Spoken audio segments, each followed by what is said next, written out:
So we've stopped by the Odd Gentleman here in Los Angeles, very close to the LA Convention Center where things are kicking off very soon, just to get a glimpse of King's Quest. That's, I think that's the big news that it's coming out pretty soon. First chapter. Yeah, soon. It's going to be late July. So we're really excited. Yeah, yeah, good times. One of the things that you mentioned first is sort of your relationship to the series. Can you tell us a little bit about what King's Quest means for you personally? Sure. Well, King's Quest is my favorite game series of all times. I grew up playing them. I remember playing the first one with my uncle when I was a very young kid. And so they really, the sense of humor and the whimsy and the exploration has really been something that's always stuck with me. So needless to say, this is kind of like a dream project for us. So we're very excited and very passionate, but also very nervous because soon everybody will be able to play our, what we've been working on, and hopefully everybody likes it. Mm.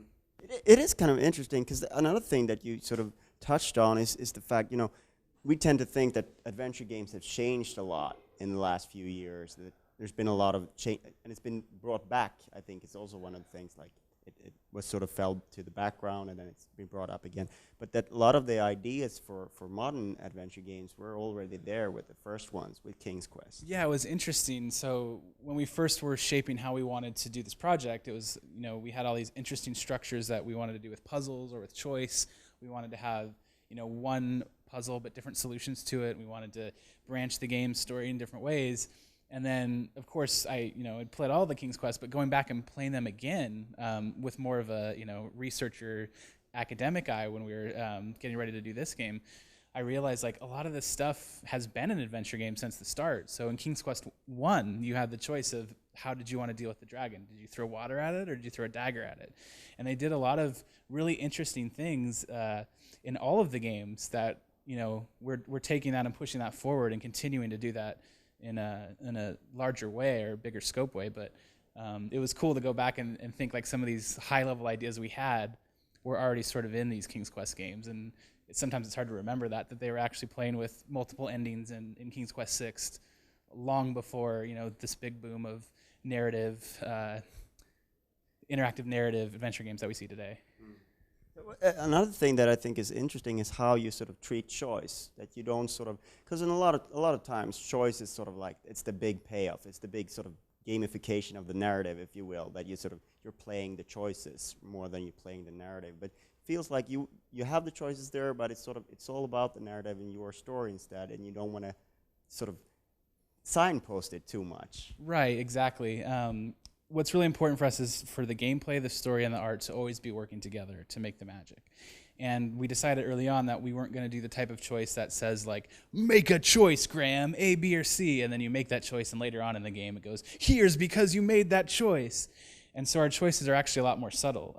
In theory, someone could play this game and not even realizing that it's branching or how much it's branching. But in our first chapter especially, there's lots of different scenes that can fire and gameplay things that can fire in different paths.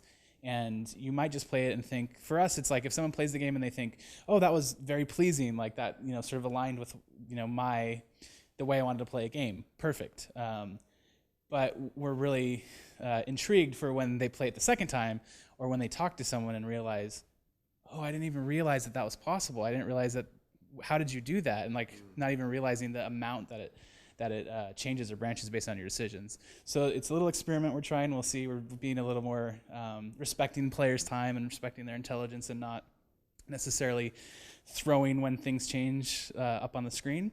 So hopefully that'll be an interesting conversation after someone's played it multiple times or talking about it later.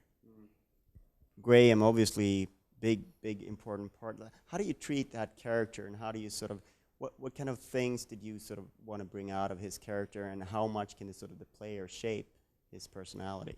So there's a few interesting things in there. One, what was awesome about the King's Quest series is it focused on a whole family. So we really get to go a lot deeper on Graham, because really Graham is only playable in 1, 2, and 5. The rest are dealing with other members of his family. So there's a lot of moments for us to explore that we haven't seen in the previous games.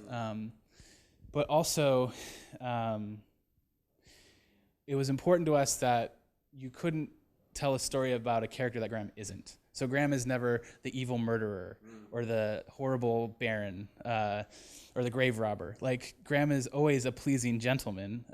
So it's really just up to you to color the stories that he's telling his curious granddaughter Gwendolyn. Whether you want to say the story is a tale of compassion or bravery or wisdom is completely up to you. And you get to shape it a lot. You get to color it a lot. But you don't get to make him into the murderous villain down on 13th Street or anything like that.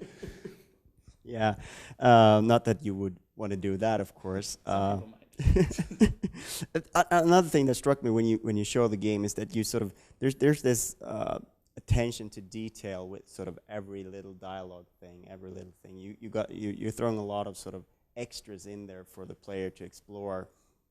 Tell us a little bit about that process and sort of what the thoughts were going into that. I think we just had we had a lot of fun making this game, and I think you can see that in the game.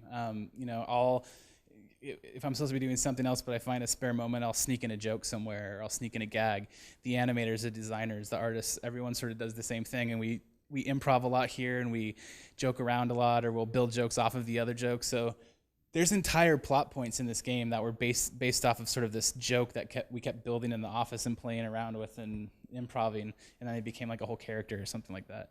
So because of that, we have all these little Easter eggs and little hidden branches. If you go left when you're supposed to go right, if you keep interacting with something long after the game has told you, like, stop interacting with that. We have great voice acting too.